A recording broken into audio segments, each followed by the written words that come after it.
majina naitwa Mzee Adam Tingwa, ni mzee kiongozi katika kanisa la Zanzibar Central, lakini pia ni makamu mchungaji katika eneo hili, nikiwa nina makanisa matatu kwa Zanzibar Central, lakini pia tuna kanisa letu linaloitwa Betheli liko upande wa sehemu moja inaitwa Maungani, lakini pia tuna kanisa letu lingine ambalo liko Mwera. Kwa hiyo kwa hapa hili ni kanisa letu mama ambalo ni mama wa makanisa mengine yote ya Kiadventista wa Sabato kwa mji wetu hapa wa Zanzibar Unguja. Leo tuna Sabato ya ujirani mwema kama ilivyokuwa makanisa yetu ya Kiadventista wa Sabato, lakini Sabato hii ya ujirani mwema ni Sabato ujirani mwema ya watoto.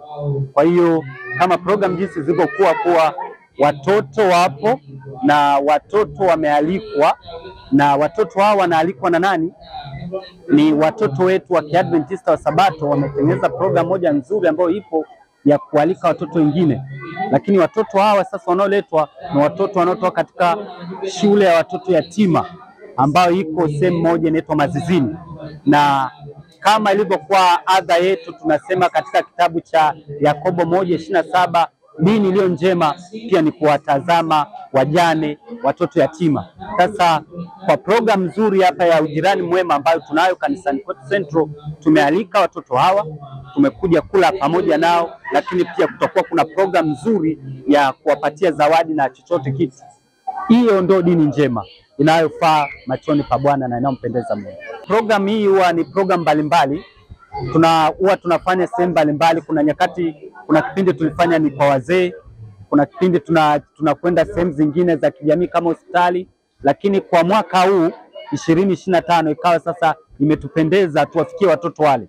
Tunawafikia watoto wale kwa sababu ni watoto ambao kwanza wana wazazi, lakini pili wana uhitaji, na sisi tukiwa kama kanisa na tupo katika jamii ni lazima tushirikiane na nini? Na jamii katika uhitaji wao. Kwa hiyo kwa mwaka huu tumelenga hapo kuwa kwa hawa watoto yatima, lakini kwa miaka mingine pia tulifikia mahospitali mbalimbali, tuna wazee na jamii zingine mbalimbali, lakini kikubwa ni kwa ajili ya kufanya kazi ya Mungu. Hiyo ndio kubwa na lengo kubwa la kanisa. Lengo kuu ni agizo la Yesu mwenyewe. Agizo la Yesu mwenyewe ametoa agizo ya kwamba enendeni mkawafanye mataifa kuwa wanafunzi.